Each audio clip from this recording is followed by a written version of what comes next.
This week on Bloodstream, we discuss the unique relationship between chronic disease and exercise as we continue our thoughts about holistic wellness. And we welcome our newly minted Cheat Codes contributor, Delisa O'Brien, to share her thoughts on that, as well as on gene therapy and the idea of curative therapies for people with sickle cell. Can't wait to welcome Delisa to the team. Then we round out our episode with a fascinating conversation with Laurence Woollard about the COVID generation using social media for educational purposes and the rise of the e-patient. I normally listen to the pod when I'm doing my sort of like stretching routine before my cycle ride. So next time you record, just think about me stretching my glutes. Oh, that's tempting, but I'm just going to leave it alone.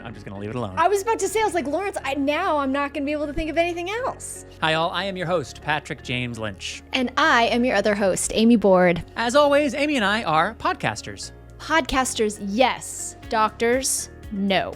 Still not yet. Anyway, however, we do recommend that you speak to a doctor before making any healthcare decisions. And hey, reminder that you can watch Bloodstream on our Bloodstream Media YouTube channel, subscribe to Bloodstream on Apple Pods, or stream episodes directly from bloodstreammedia.com. As always, thanks for listening, rate, review, and tell a friend, and hey, welcome to Bloodstream.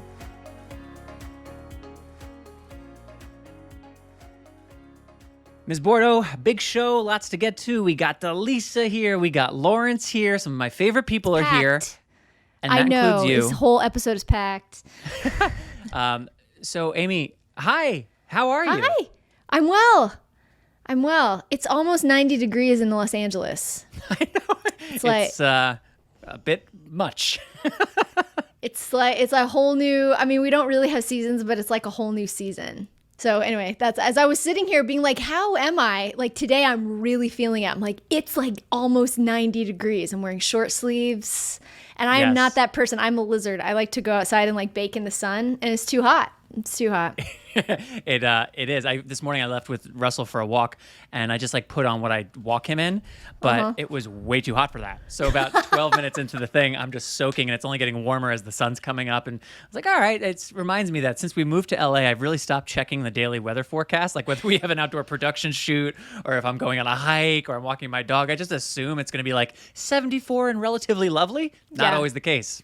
Yeah, I woke up this morning and immediately put on my fleece, and then I was sitting at the coffee maker making a cup of coffee, and I told Rob, I was like, this might be overkill. It's like 100% overkill, this fleece. How are you doing? I want to like throw it back to you. How are you doing? Like, I know your body was like all wonky last week. We kind of talked about it. Yeah. That shoot. How you doing? How's your ankle? How are things?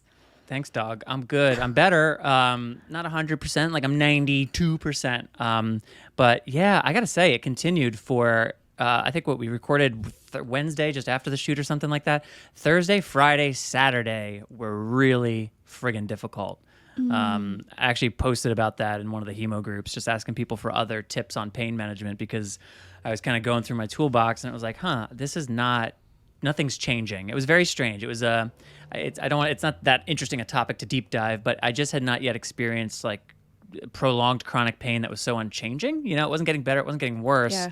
But it was debilitating, and I was like limiting how many times I went up and down the stairs, and like Natalie's got the baby on one arm, she's walking the dog, she's making food, and I'm just like lying on the couch going like, this is not how I want to do life. So I'm way better now. There was a huge shift Saturday into Sunday, and I was reminded how many times in my hemo life there have been just like these real sharp turns of a corner. And I think all patients and caregivers out there like know those moments between totally laid up and debilitated, and then within no time at all, seemingly fine. Yeah. You know, and kids at school being like, what's wrong? How? And you're like, it's a whole thing. I had that experience Saturday into Sunday. So now we're recording this Wednesday.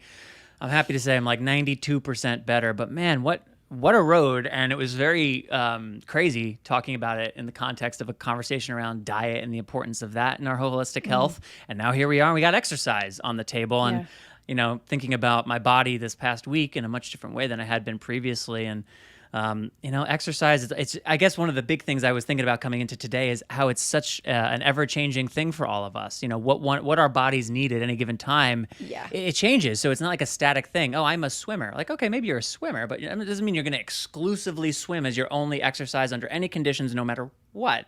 But I am the type of person who kind of gets locked into stuff. So it's important for me to remember, like, hey, exercise is something that like needs to be reassessed. You need to like reconsider your relationship to. It's not just plow ahead, plow ahead, plow ahead. Oh, now I have a thing. I have to stop. Let me get back to plowing ahead. Like I'm having to graduate myself back to an activity level that resembles, quote unquote normal. So that's how I'm doing today, Amy. I was kind of like, to go back, way back to what you said, like when you first started talking, I was really kind of intrigued by, like, I had to go through my toolbox of things. And I kind of wonder, like, exercise for me, I mean, we can kind of get into it, but exercise feels like a toolbox. Like, I've been building my toolbox. I didn't really have that when I was a teenager. I wasn't an athlete. I was a dancer. So you go to class. Right. And so, I had other friends who were legitimate athletes who knew how to train. So they had cross training within their, basketball season or Right. football They got season programs or and regimens. whatever. Right, all the things. So when they were adults in life, they knew how to run and how to lift weights and things, and I never did that. So anyway, I just think that's interesting, and it's great that we can kind of like transition into this conversation with exercise. Yeah, so let's do just that. And to do that with us, we would like to bring on our friend and Cheat Codes contributor, Delisa O'Brien, who will be back with Amy and I right after this quick break.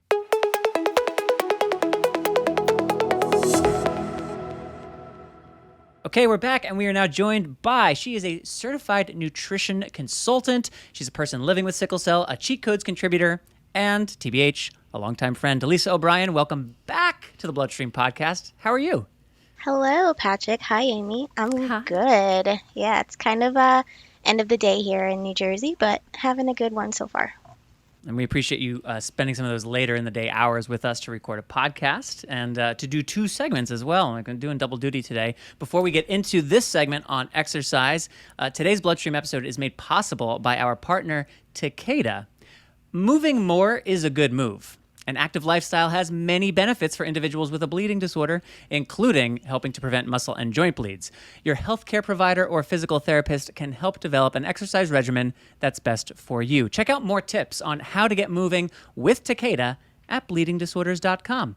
Takeda is a proud supporter of the bleeding disorders community for the past 70 plus years. Wherever your bleeding disorder takes you, Takeda is there to support you every mile of the journey. Once again, that is bleedingdisorders.com. So, Delisa, we chatted a bit about this ahead of time, this exercise and its role when managing, like you and I both are, rare chronic conditions. So, I guess as a place that I want to start and thinking about exercise and fitness, there's a lot of ways to kind of like get into it and think about it. In your opinion, what do you think, where should we be placing our focus? What's most important to be thinking about when thinking about exercise and fitness? I think, kind of parlaying off of your conversation last week with Alexa, we do need to focus more on how people feel versus how you look. So it's more of intuitive, like, how are my joints? How is my like energy level? Those sort of things are more important parameters versus thinking about, oh, I've gained weight and I don't fit into XYZ and that sort of like imagery aspect of exercise and fitness. I love that. I love that word. I love intuitive. Yes. Intuitive dieting, being intuitive with your diet, being intuitive with exercise, intuitive. I really like that. Anyway, back to regular schedule programming. I just want to say that. My hematologist, like along those lines, would always hammer on listen to your body. And I, as a kid, I didn't really understand what that meant. And frankly, even as an adult, I've gotten better at it with age. But I feel like my appreciation for that has really deepened the last number of years. And it's connected to that idea of intuition and just what is my body telling me I need, not what is some magazine or piece of clothing in my closet telling me what I need. Delisa, kind of along side by side with that, something I was thinking about, this idea of body positivity. And, my personal take on body positivity is that it's important. It's important for people to have self-confidence and to care about themselves and care about their body and their vessel here in mortal earth. But at the same time, if someone is 5'8" and 475 pounds, I think that person also has a health concern that they need to address in addition to being positive about their immortal being here on Earth. So when thinking about the body positivity, we'll call it movement, what about that's important? What about that is kind of a watch out? And from a health perspective, again, what should we be focusing on? So I think in general, as society, we like to diagnose other people, and that kind of needs to stop. So it's just like, yes, that was so obesity, gentle. Like, that kind of needs to stop. It's like, yes, we know obesity is a problem. We know that with carrying more weight, you are more perceptive to health issues, but you don't know what's going on with everyone's bodies. Like a bigger person can be perfectly healthy, and a smaller body can, get sick and like end up in the hospital. So Sure. as, being kind to each other in society, let's not like diagnose someone, but yes, in general, the more weight that you carry, it is kind of a correlation with like other health issues. What you should be focusing on, once again, is kind of like what's going on here, making sure you're regular with your doctor. What's the cholesterol levels? Are you having insulin issues? Those sort of things. And it's kind of accepting yourself first. So it's not like a matter of like, I hate myself because I'm obese. It's like, no, I love myself, and I'm going to take steps to get my health in better shape so that I can live longer. And, if you want to have a family or if you want to have a dog, keep up with life versus just like constantly thinking about like how you look and how society will perceive you and that sort of like negativity. Yeah, I hear the goal setting in that too, like really setting a target for why am I doing what I'm doing? To your point, am I trying to be more fit so I can walk my dog, or I want to be around for my daughter's high school graduation and wedding and all that stuff. So making those goals the thing to incentivize behavior change as opposed to someone else diagnosing you on the street or on television or these other things that can often influence the way we think about our bodies and our fitness. Exactly. Like, the fat phobia is a whole other conversation, but for now, let's just all try to be a little healthier. So we mentioned earlier, Takeda is our partner and made this episode possible, bleedingdisorders.com, and there are tips on how you can work to build a fitness regimen that is right for you. But Delisa, I know that you have some thoughts on this. So can you give us a few steps that people can take, and I'm going to throw myself into this, that I can take as an individual? I'm going to speak for myself now. What are 3 things that I can do, Delisa, that will help me improve my relationship with exercise and fitness? So, yeah, we kind of touched before on the idea of just listening to your body, like being more intuitive. Now that, like I said, I mentioned I'm on the East Coast, so now spring is upon us. It's finally getting a little warmer. I'm trying to go for a walk like every day, but like I remember the first walk of the season was not pretty, so I was like, I got back and I was like, oh, my knee. All right, I guess. Let me just like sit down for like the next day. But I was still proud of myself because I'm like, I got up and I walked. There's science behind simply taking 30 minutes a day to go for a walk, and that kind of helps kickstart the, metabolism and things in your body. So just listen to yourself. Don't necessarily overexert and try to push yourself. We're not bodybuilders. We're literally just trying to be healthier.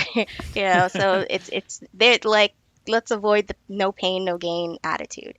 That said, I like that. I think it's important to find activities that you enjoy. So like it shouldn't be this miserable act. I think exercise in general, you're like, oh God. And so if we find things that we actually enjoy, physical movement is physical movement. So, if you are someone who, like I said, starts off with a walk, you can go hiking. Hiking is just like a fancy word for walking in nature.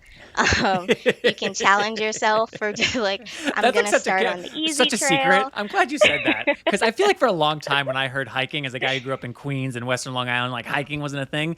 I was like, oh man, there's like fancy boots and you got to wear like a kind of backpack. And then as I got actually out here to Los Angeles, I realized people just use that word. It means walking. It means walking. It's literally walking, and you're outside and you're like, oh man, look at the pretty trees, but you're walking. There are apps that can help you find like different levels of trail, Right, sure. level. So it's like, if you don't want to like hike up a mountain, then don't do that right away. But there are lots and lots of like easy to moderate trails that you can start on, and it makes it scenic and pretty, and you can do it outside. Um, if you want to try yoga or Pilates, those are both low impact things for people with joint issues. Another low impact thing could be water aerobics, but I do Yeah. caution finding Oh. a warm pool. Mm. Cold can trigger sickle cell issues. And I'm not sure how you handle cold, but I always put a little caveat around that one. But water Good point. aerobics and swimming, those are great for you if you can, safely do it. Right. And then general, like, I think fitness has become so vast. Like, you can find dance classes, you can play fitness games. Recently, I got the Ring Fit Adventure for like the Nintendo Switch. So it's basically like an adventure game that you play in your living room.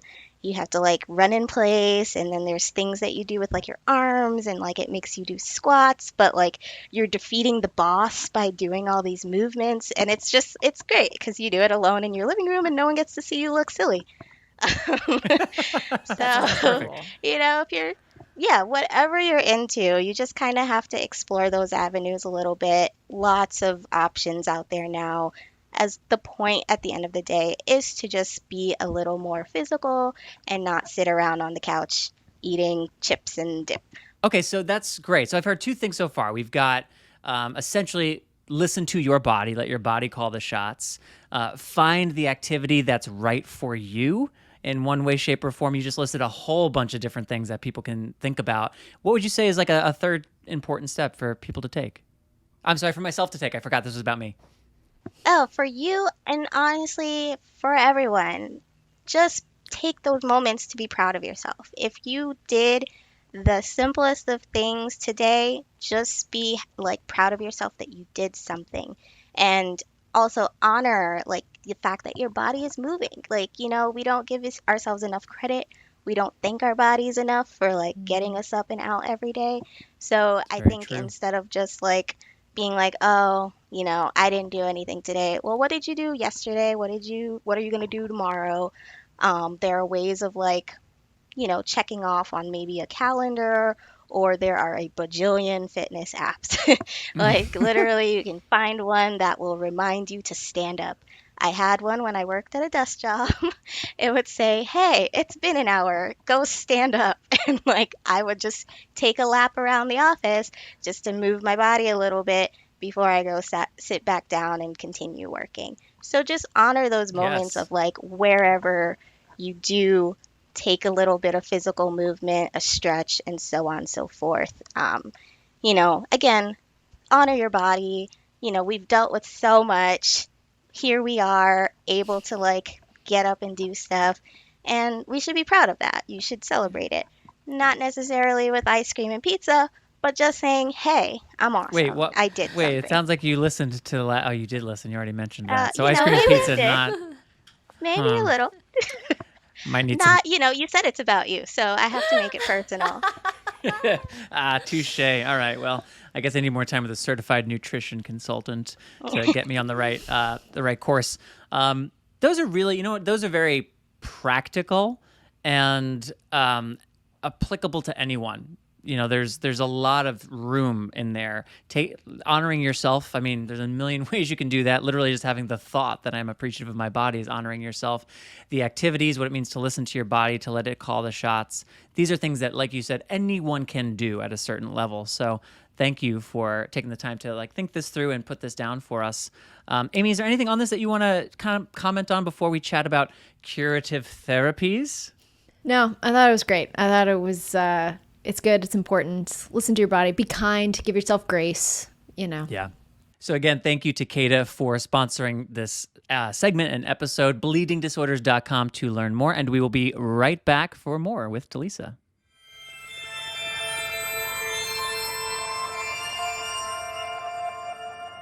I finally got up and just started moving as much as I could. And I tell people that are dealing with chronic pain, the worst thing you can do is lay in bed and not move. So I just force myself to move even when I don't feel like it. Well, I get up early and I try to walk with my husband and my puppies. After I've had my coffee, I will go and do that.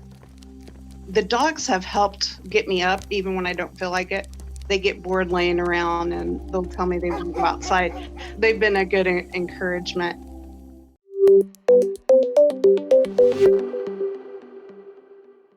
So Amy and I have our chat with Laurence coming up here in just a little bit, but one other thing that we wanted to talk to Delisa about.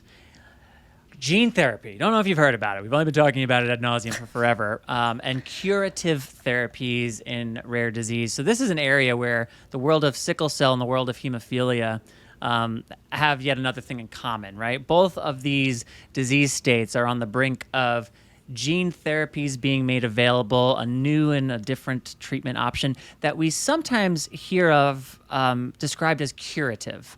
And this was something Delisa and I were chatting a bit about following her review of the most recent Cheat Codes episodes where Doctors Mike and Amar, along with Lakila Bailey from the Sickle Cell Consortium and a number of thought leaders, doctors, kind of break down what came up at the American Society of Hematology ASH's conference in December that's most important for the sickle cell community. And after listening to it and chatting with Delisa, she had some points that I have not heard other people make about gene therapy and curative therapies, and I think it's very important. So, Delisa, I'm going to pause there and give you the floor. Tell us what you think about gene therapy and curative therapies. Well, I am 32 years old. So, my whole life, sickle cell, and I've dealt with the ups and downs in and out of the hospital, my little mini stroke, blood transfusions, the whole deal. And I honor all the people out there, the warriors who are doing their best to get through the day-to-day dealing with this disease. However, I do find myself kind of thinking nowadays, I'm okay. Yes, I have my issues, but for the most part, I'm living a pretty well-balanced life. I've got friends, I've got family, I'm able to travel and do certain things, and I don't take that for granted. So I think when we push the idea of, curative diseases more than acceptance and saying it is possible to just live okay with this disease and it doesn't always have to be this idea of I need to fix it. What mainly sparked my connection to this conversation that we're having, I was watching a movie called Sound of Metal, and it's on Amazon Prime if anyone's interested. And in the movie, the main character suddenly loses his hearing. And we also find out that he is a recovering addict. So the sponsor finds him a community of deaf individuals who are also in recovery. And the leader kind of tells him right off the bat, we're here to kind of help heal your heart and your mind. It's not necessarily about fixing the deafness, because there is an option to get the implant. I can never say the word, so everyone forgive me, but it's the cochlear yeah, something like that. It's my tongue gets twisted, but yeah, they can get the implant. And it does not fix the hearing, but it helps with taking in sound. And so, the guy basically wasn't really hearing all of that. He's like, nope, I'm going to try to save up the money and get this fixed. And I won't spoil the ending, but let's just say it wasn't what he expected. And so for me, that really hit home. I was like, yeah, it is about healing your heart and your mind, because we do kind of live with a little bit of resentment, a little bit of anger and pain at everything that comes with having a bleeding disorder or a blood disorder. And so I guess I just find it a little dismissive of you can still have a life. It's about making those adjustments. We talked about finding the physical activity that works for you. Our entire lives is about finding the things that work for us, and it's a little bit more work than our able-bodied brothers and sisters, but it's still worth living, once we get over the hurdles, mental, physical, whatever. So I just think curative therapies are amazing, and I know there are people who are in desperate need of that, therapy that could change their life, but my life's good. Like, and I don't necessarily want people to dismiss the fact that their life can still be good with sickle cell, with hemophilia, with von Willebrand's thalassemia. And so, yeah, it's like a mixed bag. I'm like, yeah, Sure. awesome that they're doing this, but some of us are good. Right, right. Which to me is, yeah, awesome that it's being done scientifically, medically. We want to be making these advancements. We want to be able to do more and more and more for all diseases and illnesses. But from a distribution and communications point of view, I think that's where the kind of the rubber meets the road. Because I'm not in a race to get rid of hemophilia. Like you, I'm doing pretty well. It was Doctor's Day this week. I posted about like I'm grateful for all the hematologists who have helped me live a great life, because born a generation ago, chances are I'd be dead by now. Born in most of the world when I was born, chances are I'd be dead right now. So I'm really happy with like how things have gone instead. And there are a lot of unanswered questions around some of the therapies that are being worked on and people are excited about and are hyped about. So I agree with you that if we simply frame them as like the answer in some way, it is a discredit to everyone who is managing these conditions and has for all of time. It is not it's not supposed to be an alternative. It's an option. I mean, maybe I'm getting semantic, but it's not like we all now do this. No, that's just another treatment option, and we should be speaking about it in those terms. That's, Amy, we've talked a lot about this on the pod. I'm curious, what's your take on all this? That's exactly my thought. Delisa, I really like respect where you are, and like I respect that. I think to me what resonates is it just seems like you, I mean, this sounds a little deep, but it seems like you are well with your soul. You know what I mean? That this is a part of you, and you don't necessarily want to come in and fix something so you feel fine, knowing that there's like so much, substance beneath that. I like that. And I also think that, that might not be, some folks might not be capable of that. And to have, the option, or to have like choice, like patient choice, that's meaningful to me, and I think it is a communication thing of like, we're not going to push this if this is the be all end all, but like how wonderful to have treatment options so people can live optimally, which is as I said it, I was like, who says the word optimal? Oh, I mean, I do kind of a lot. I feel like it was like in an email chain, optimal, and then I said it. Now it's plugged in. Yeah, it got stuck in your head. Yeah, brutal. Delisa, have you heard other patients kind of share this perspective, or have you heard this kind of thinking bubble up anywhere else?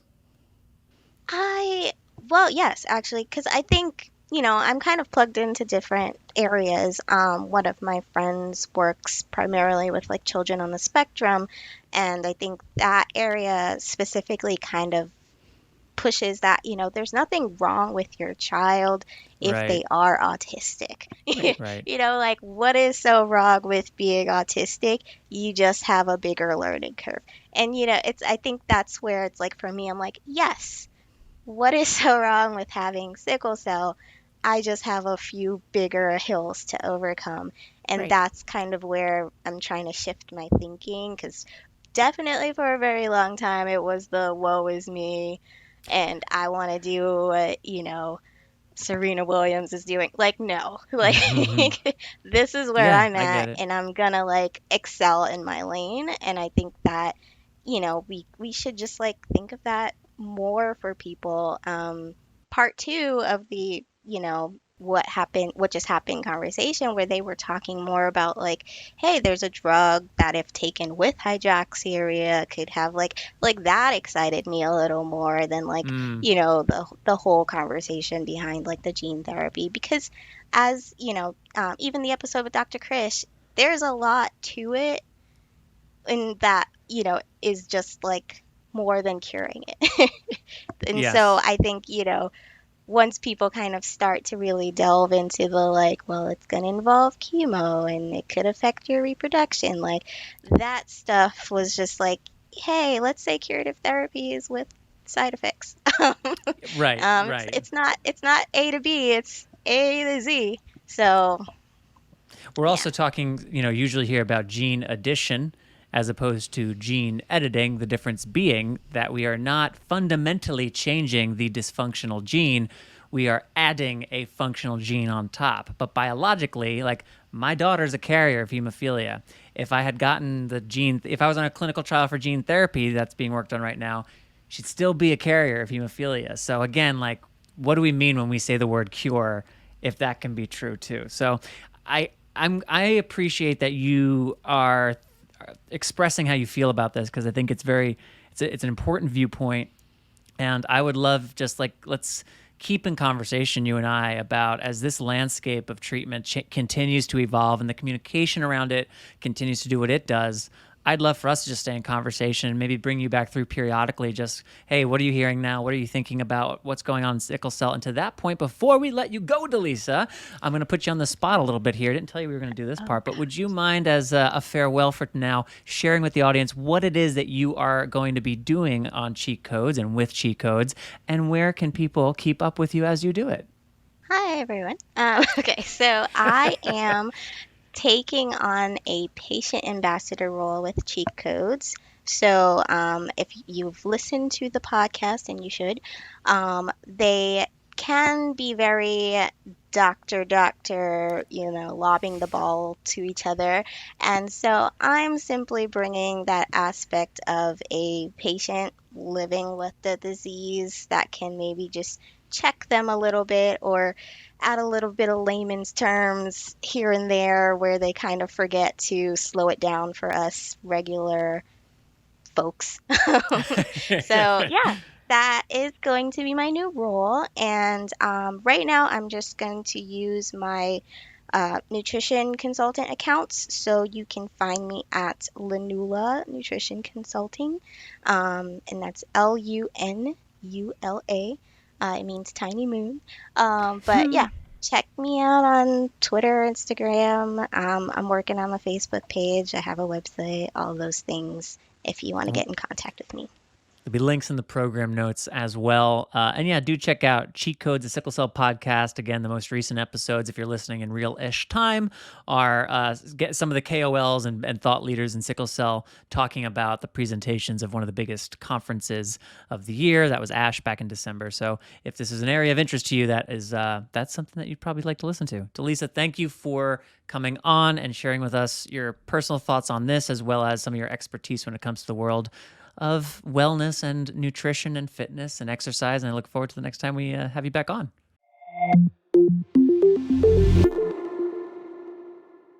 All right, Amy and I are now joined by friend and fellow advocate Laurence Woollard from the UK. He's recently published a couple of pieces, one in Rare Revolution magazine, the other in L.A. Kelly Communications' recent Pen in their Bleeding Disorders Resources Review issue. Both articles were great, so we asked Laurence to come on to talk about them both. They're timely, and he is looking at things that, frankly, I don't see a lot of other people looking at in quite this amount of depth. So without further ado, Laurence, welcome back to the Bloodstream Podcast. Thanks so much, Patrick. So good to see you and me, Amy, virtually for the first time as well. So thanks so much for having me on. I know, I was about to say, like, all of the bullet points of all your amazing stats. Also, never met Amy. We've never met, and now we have. That was at the top, Amy. That was at the top. Come on, that was at the top. Never met Amy, but the That's Amy what Board. I thought as well. The last time I was on the pod, me and Patrick, we were in your hotel room in Glasgow, right? I remember it very well. That was a bizarre time for me, to be perfectly honest. Yeah. I never got used to being there either. It was just like bright until 11:30 at night. It was so weird. But I do want to get into the stuff that you've written. But just before, let's do a quick check-in, because it has been a few years since listeners heard from you. How are you? How are your last few months been in this crazy time we're living through, and probably talk too much about to begin with? But just in basic, like, how are you, man? Yeah, I'm really good, and I really appreciate you asking. I think, for everybody, it's been a really sort of chaotic and sometimes quite vulnerable time. I feel incredibly privileged to have an amazing family and a support system around me. I think from a haemophilia treatment perspective, it's been also quite interesting where, and many people in the community and many listeners in terms of delays in interventions.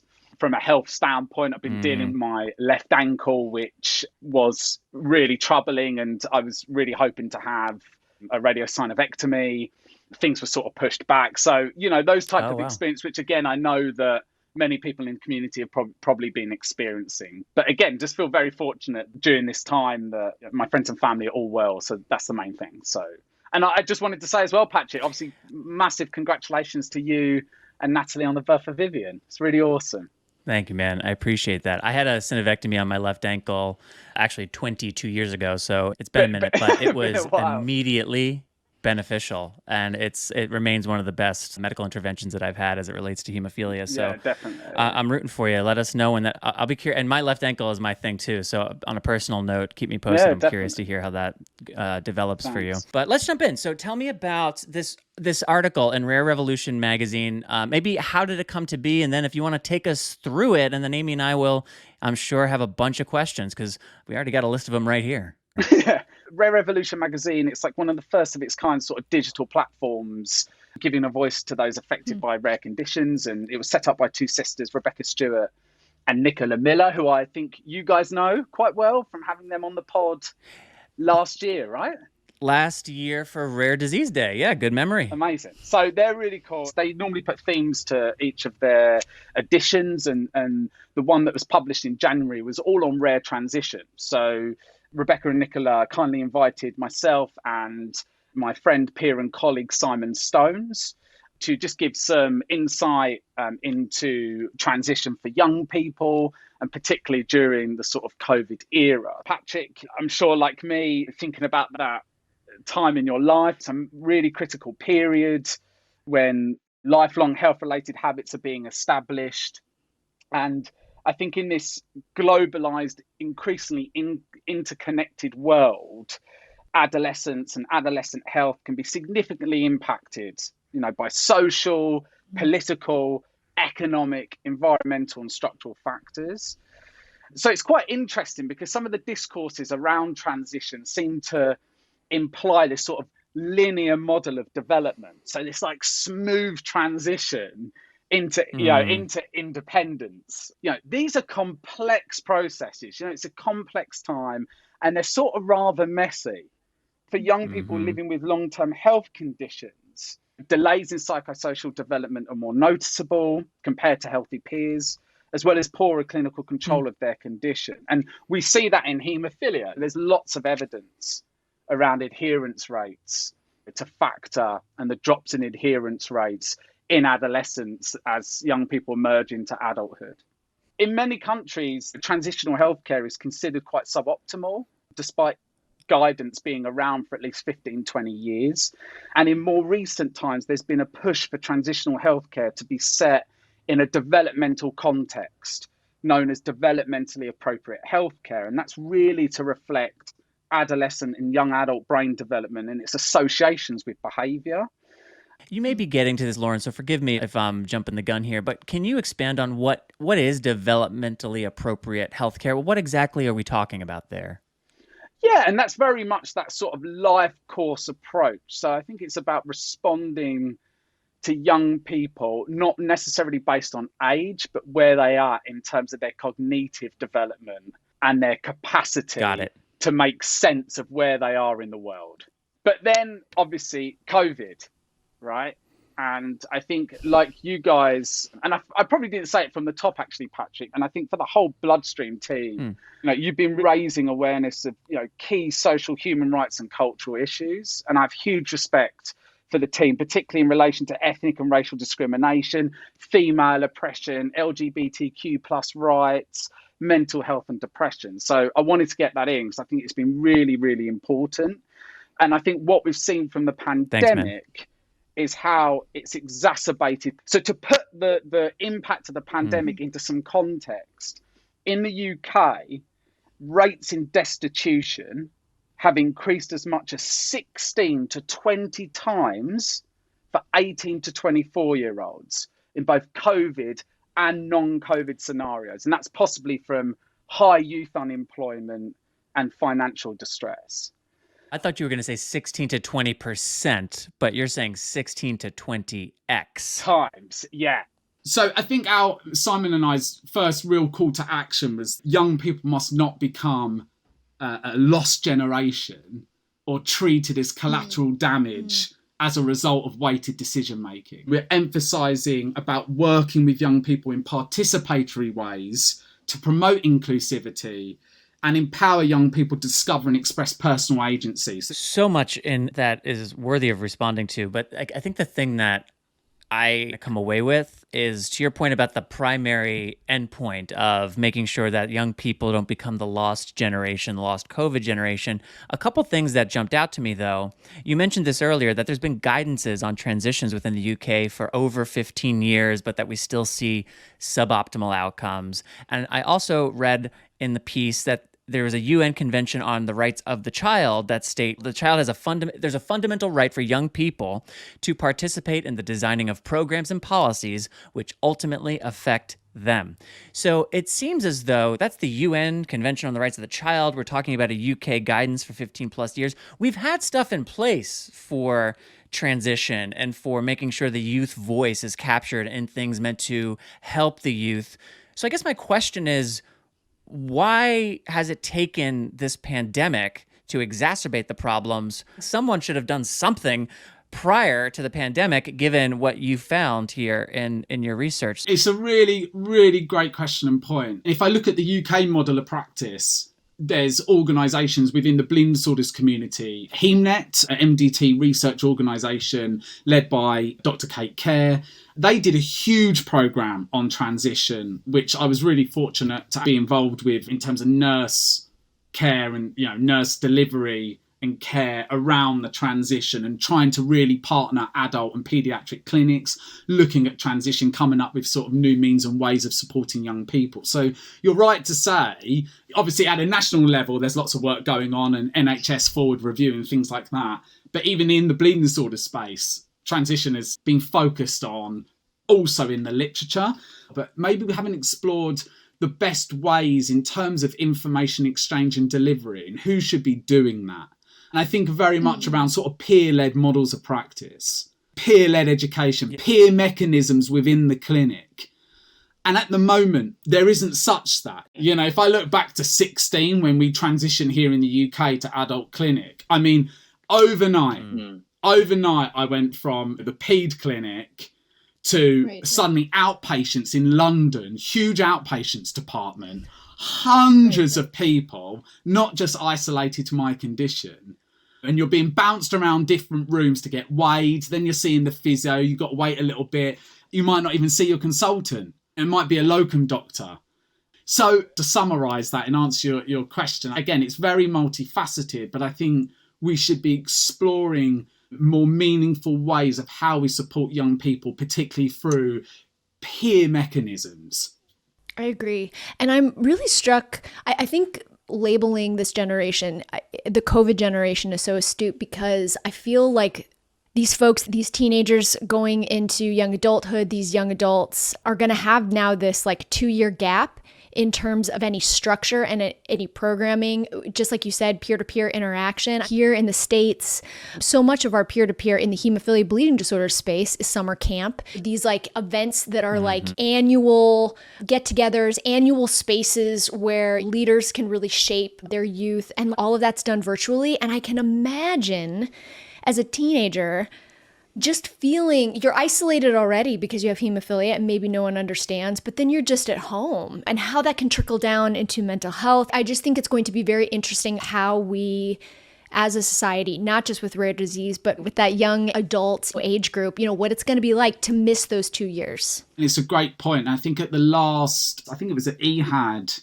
meeting, I actually asked during a COVID session about whether they were going to do any sort of longitudinal assessments on the impact of clinics during the pandemic, but actually more importantly, whether there's going to be any studies looking at the impact on obviously not only the community, but maybe specific demographics and cohorts. Maybe that's something for me to look into to see if anybody's exploring that impact on young people.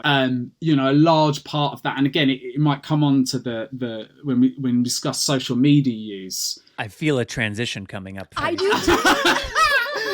I was like, I feel it. But I think a large part of it is engagement. A large part of it is engagement. Yeah. We talk about these processes of like activation in terms of your care and, you know, and sense of your choices. But we also talk about engagement in the community, engagement in the clinic. I feel like, and particularly with the sort of the treatment paradigm, and obviously specifically speaking about haemophilia, it's been very much geared towards one of convenience. And I think we've very much had this sort of, within clinic, this idea of trying to support people to go and live their life. Don't let haemophilia lead you, you lead it. And wholeheartedly behind that principle. But I think now at this point where obviously the treatment landscapes change, I think suddenly everyone's a bit like, hold on, now we need to educate everybody. And we're suddenly having to find all these people that have basically now they're in their adolescence, spent 15 years just doing what they've always thought they've done and not necessarily having the peer validation because of the lack of opportunity to actually meet others like them. To your point about support for peer-to-peer opportunities, that is certainly lacking. I know that's something that you are adamant about the importance of and have been for a long time. I share that with you, and that's definitely getting into our next topic here in the next article on social media and P2P. The one thing I did just want to kind of bullet, you're talking about engagement. I found myself on another podcast yesterday talking about this when asked why we do what we do. We believe in empowerment, right? We think that's important so that people can take agency in their lives and live as fully embodied people. Well, empowerment's the result of education, right? Once you learn stuff, then you actually can take some agency into how you want to apply that information to your life. Education comes when there's engagement. It doesn't happen in a silo. You don't wake up and just get educated. There has to be something engaging you in order to educate you so that you can be empowered. And here's where I come in. How do you engage people? You entertain them. And that's the thing that for a decade I've been talking about, and for the first few years was a lot harder for some funders and supporters to get their head around because entertainment is seen as a dirty word, whereas I see it as the gateway to everything else. So sure, you can write education down 12 times in that one-pager, and you can talk about empowerment till you're blue in the face. But to your point, if people aren't engaged, who cares? And if you think you've got a better tool than entertainment to engage them, use it.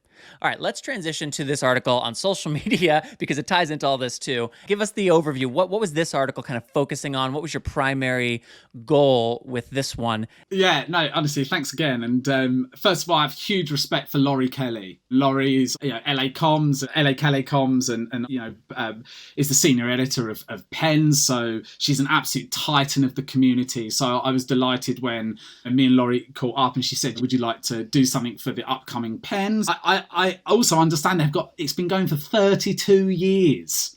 Isn't that wild? That is just mad. And also, actually, one last thing as well, I forgot to say. Laurie's article review process was the most comprehensive and tough review process I've ever been through. Ever. I believe it. Like more than the Haemophilia Journal. And I believe even without like speaking on behalf of Glenn Pierce, I even understand that Glenn said exactly the same thing. And this is like Glenn Pierce. But I guess it reflects the quality of what they publish. So, you know, it's only That's got you 32 years. You don't get to 32 years without investment like that. Exactly. But as you said, like it links really well with the COVID. So, you know, with lockdown and strict physical distancing, it's meant that more people are using digital social networks to interact and share information, and on a historic and extraordinary scale. Also, it's demonstrated the potential of conveying important health messages as well as challenging some key issues like mental health stigma. But also, like obviously for many people in the bleeding disorders community under lockdown, decreased physical activity may have negatively impacted their joints and muscles. So we've also witnessed patient advocacy groups adopting and improving virtual operations and e-learning approaches, using social media to promote their members' well-being. But I think even pre-COVID, social media has been promoted as an inexpensive means for patient education, and speaks to what you said, Patrick, about enabling and empowering people and consumers in their health and healthcare. And this is particularly significant for people living with chronic conditions where management and care can be supported and fostered through peer-to-peer interaction and validation. I think we all know Professor Mike Macris from Sheffield, UK, right? The Mac. We certainly do. The infamous, the one guy who won't come on this podcast. He still hasn't come on. He still hasn't come on. Too. Open invitation. No. Open invitation. This is a call to action for hashtag return of the Mac to get on the pod. Maybe we got to start a campaign. Maybe we just did. I don't know. Anyway, keep going. I didn't mean to sidetrack with that nonsense.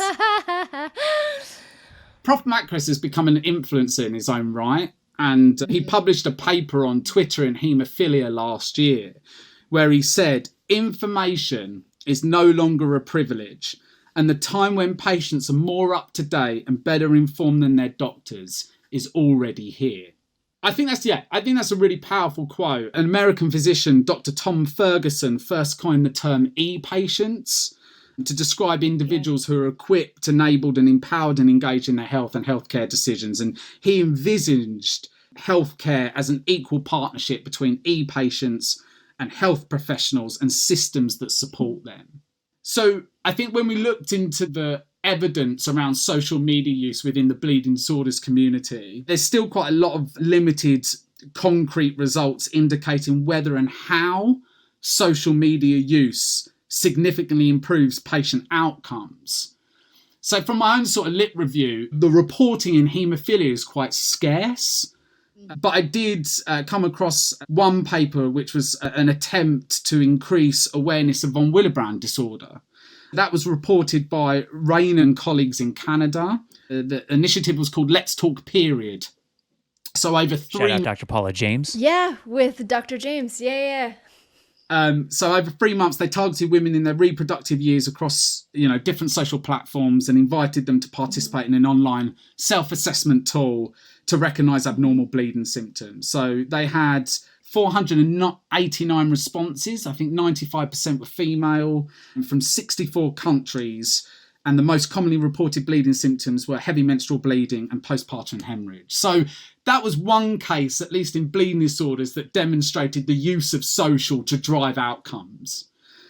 I think the challenges, though, is the risk of reducing health information access for those who are not technologically connected. So this digital divide.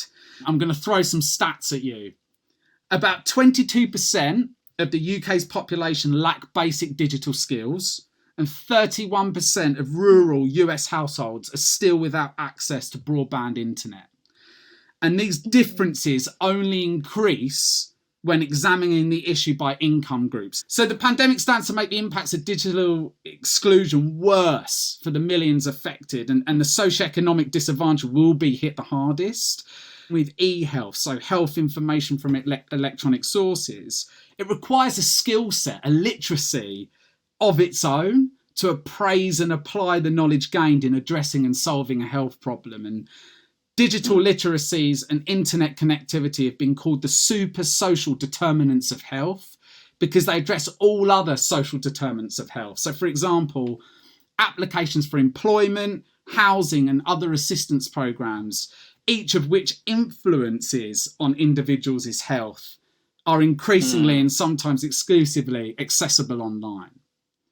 So I think the key, to sort of wrap it up, like the key summary is that, one, I think providers who design social media interventions or campaigns must be mindful of the different population segments in the patient community to ensure equity of access to educational opportunities and not just target those who are more socially mobile and tech and e-health literate.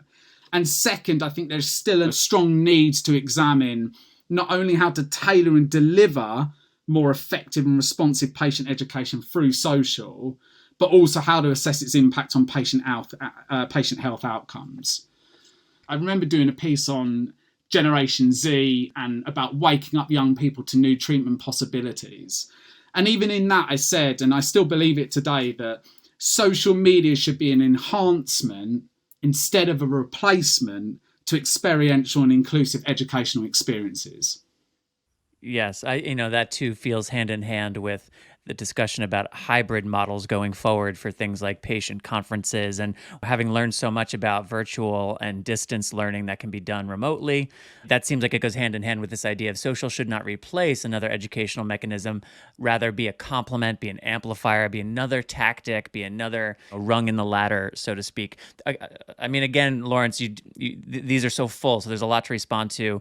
I have one specific thing I do want to ask, but I feel like it might get us a little bit, left of center or right of center here. So, Amy, is there anything off the bat that you want to ask about before I take us on maybe a little bit of a stray path?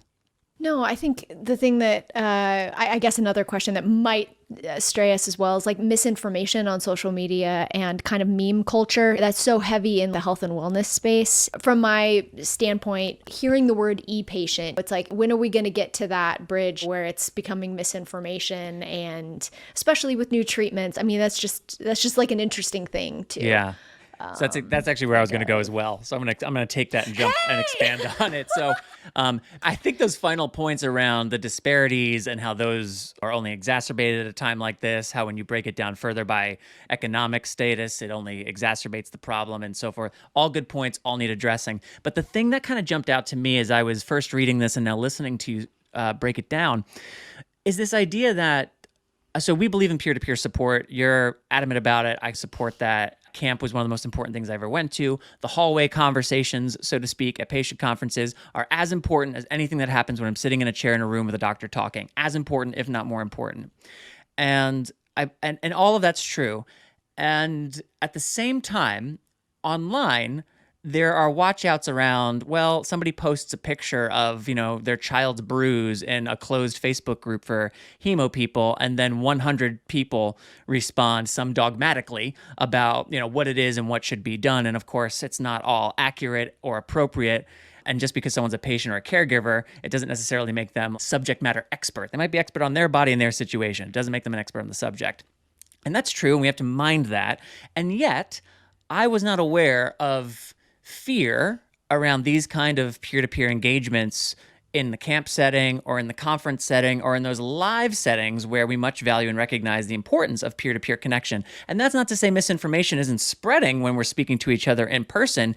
It's just to say that it seems as though we are more sensitive to that misinformation spreading online and sometimes use that as a cudgel to knock online interaction, online education, social media stuff. So I guess if I could land this in a question, how do we balance the importance of peer-to-peer education, both live and online, while also recognizing its limits and making sure that we are protecting against too many voices actually muddying the waters when it comes to education? And they're great points, and I think it's a really challenging question. In the article, for instance, we talk about armchair epidemiologists, and we've seen a lot of them over the COVID space. And I think you're right, Patrick. Sometimes when I observe, and in particular caregivers, and you can understand why, because of that initial period in terms of their child's life and, the concerns, the worries, the trauma, the pressure. So I totally respect that. And sometimes, you'd see caregivers post images, as you said, of certain bleeds or whatever it might be. And it can be for a variety of reasons. I think thinking about the ecosystem, everybody's got to be accountable. In terms of the patient advocacy groups, there's got to be a pathway of engagement. So there needs to be somehow, a way and means, whatever background you're from, as you said, whatever sort of demographic, cohort, whatever it might be, there's got to be a means and way of ensuring that individual or family can seek support in the right way. And there's a pathway of engagement to other opportunities that are going to support that knowledge acquisition, whereby that can trickle down, or they can then go and inform their peers or whatever it might be. So I guess that'd be my first point, that there's got to be that pathway of engagement. And from the top, you spoke about this, that it's about buy-in, isn't it? And providing a consistent value proposition, isn't it? Why do I want to engage in this organisation or this content? And I think sometimes what we see happening is very ad hoc, very standalone, rather than, again, take young people, for instance, rather than a systematic programme of educational deliverables, which is taking young people on a journey that they can access episodically. when they need to, when they would like to, and have a space then through a trusted source like a patient advocacy group to engage with their peers in the right setting that could then be facilitated through peer leaders. You know, something to that effect. But also, I think as well, the clinic, there's got to be a lot of accountability on the clinics. The clinics, I mean, Patrick, you spoke about entertainment being a gateway. And, you know, I totally agree with that. I also see the treatment centres as the gateway to access holistic support and services. They're the main place that anybody living with a bleeding disorder is going to interact with in the first instance. And then the main place that you visit whereby you may be surrounded by others like you. So treatment centres are pivotal to ensure that people are aware of community engagement and activities that are going on, one. But also two, and I don't know how much this applies to a US setting, so forgive me, but I certainly look, you know, here, for instance, in the UK and sort of the European model, I would love to see more support from the advocacy groups supporting regional centres to host local events and engagement initiatives and educational opportunities to support that local community cohesion, you know, that grassroots activity, to build the community locally around that sort of hub. We don't see enough of that. And again, that's probably related to resource restrictions, capacity and time of the nurses and the physicians. But I'd love to see more support, because I think that is where that sort of ground up approach, I think that's where we're going to get more, at least again, from a UK's perspective, I see that as a means of way of being able to access people and reduce barriers to engagement. Yes. You know, I will say that here in the States, there has been a concentrated effort to do that, to build those local regional chapters. And it was, to the National Hemophilia Foundation's credit, like a decade ago, started an initiative to pump resources into local chapters, to build them up, to have sustainable staff, to hire staff. So many of those organizations were volunteer-led. And the outcomes that we've seen over the years, I mean, to see the chapter network now, I was a chapter leader for years, and I kind of got in right at the beginning of that, and to watch it grow and the sustainability of the board of directors, and then the increased relationships with those treatment centers has been really wonderful to see. And I agree with you. I think it is crucial. It is a grassroots effort, and it kind of depends on relationships. If, you know, a patient family has those personal, good, solid relationships with clinicians or the chapter leaders or both, or if one is strained, find your way through that. And I think bringing it back to the social media thing, the not the problem, but like almost the challenge I see is when you have strained relationships on either side, social media becomes a place where you get your information. And to be, just aware of where you're getting your information, to double check, just like, you know, Patrick said, sometimes in those groups, it's just a little dicey. I think so much of this is built on relationships and trust. But in terms of that grassroots effort here in the States, I've been really impressed with it over the last couple of years, to NHF's credit. And that's really, and it's really, really pleasing to hear.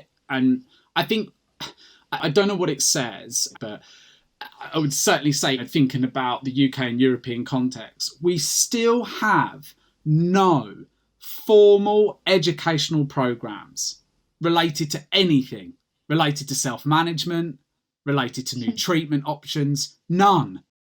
Wait, how is that possible? I don't know. Yeah, I feel like you guys... I don't know. Yeah. I don't know. And I've been going on this for a few years now. When I've challenged certain KOLs on it, for instance, the response we often get is, we tried it, it didn't work. We tried it and not many people turned up. And my thought process is, but how did you try it? What was the message recall? How did you market and promote the opportunity? Who was behind it? How was it being delivered? Yeah. So we need to address that. And I think some of the patient advocacy groups, total props and respect to them in terms of having to move online. There has been many different sort of webinar opportunities. Even for me, being able to access other countries' webinars that probably I wouldn't have been able to if I had to go there in person. So there's been huge advantages. I guess it's just that how do we ensure that more people who aren't necessarily engaged have access to these opportunities? How are they aware about them? Why would they want to attend them? What does it mean to them? How can then they apply that knowledge within their own setting, their own healthcare journey? You know? And how do we measure success with that? We're a very isolated, spread out community. I remember when I was in Colorado, we would have these strong Denver education programs. And then when we would go over to the Western Slope, there would only be maybe 9 people there. But that measure of success, knowing that there was such a smaller number in that rural area, was so valuable, even though it was only 9 people there. So it's like, how do we measure success? I think it's a really good point, Amy, because what I find really surprising as well is that there's such a lack of measuring outcomes of interventions or programs or initiatives. And I don't know whether that's because of capacity or whether there needs to be more, capacity building to support people in terms of learning how to actually deliver a program and what measures to use to realise whether it's actually having any benefit to the community.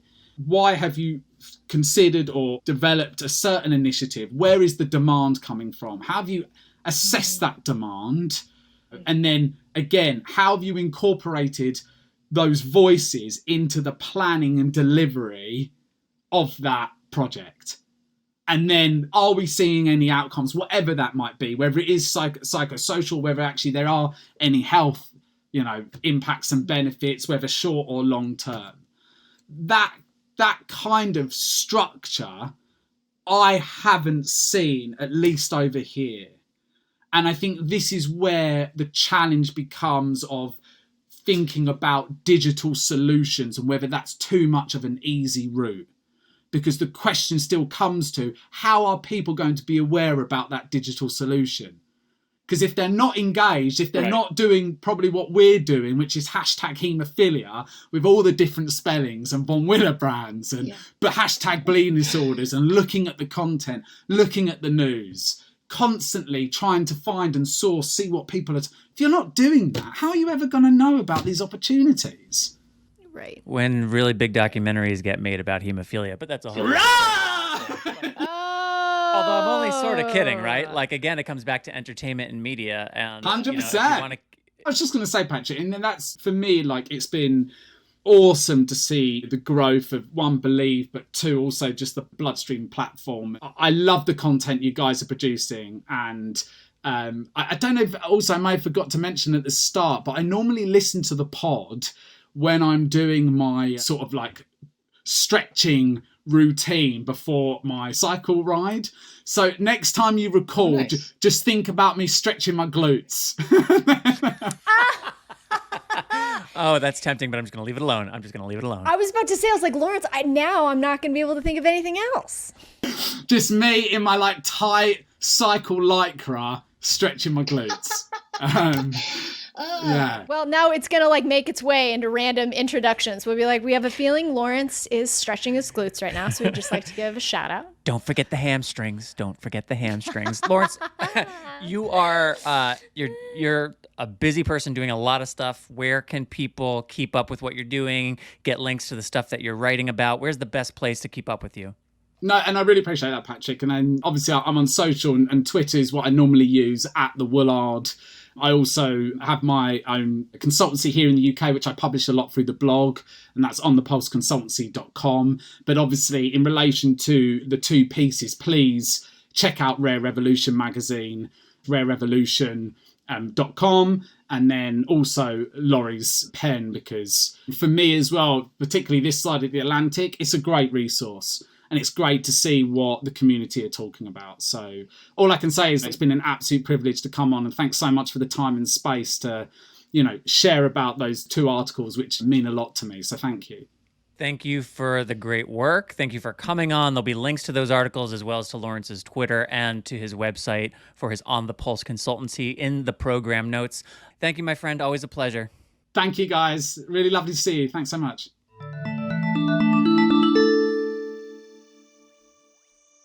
Thank you, Laurence, for coming on and sharing your energetic and passionate brilliance with us. I so appreciate the work that you do. Links in the program notes for either of those articles or the social channels as we just discussed. And going back to earlier in the pod, Delisa, again, thank you for coming through. There's links in the program notes so you can follow her and her nutritional work on the interwebs as well. Ms. Bordeaux, what do we have going on next week on Bloodstream?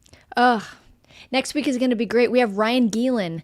Not only is he like a bigwig here at Believe Limited and one of my favorite people, but he is the director of My Beautiful Stutter. I'm sure you guys have seen My Beautiful Stutter on our social channels or like got a whiff of it or something. But Ryan Gielen's documentary, My Beautiful Stutter, is on Discovery Plus, and he's going to join us to talk a little bit about the film and what the reaction has been. So it'll be great. So make sure that you join us next week. I also got my favorite text so far about My Beautiful Stutter a day or two ago. Somebody said, it is now my favorite basketball movie. And if you have seen it, you know why they're saying it. And if you haven't, you can sign up for a free trial of Discovery Plus if you check out Discovery Plus. So do that, watch My Beautiful Stutter, and then you'll get the joke. So thank you, Amy, for the preview of next week. Again, thank you to Lawrence and to Delisa and to the entire Bloodstream team for making this podcast happen. Thank you all for listening. And with that, that is all for this episode. Thank you to Takeda, the presenting sponsor of the Bloodstream podcast. Remember bleedingdisorders.com to learn more.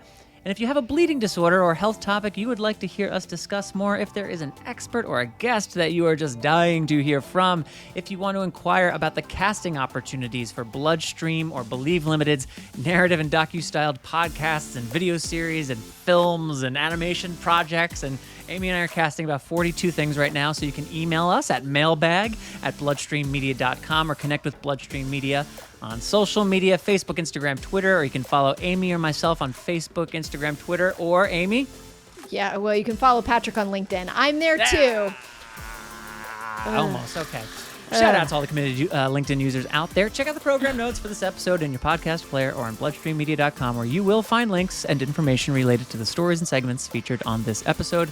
I am your host, Patrick James Lynch. And I am your other host, Amy Board. And until next time, take self-care of yourself. Bye, everybody. Bye-bye.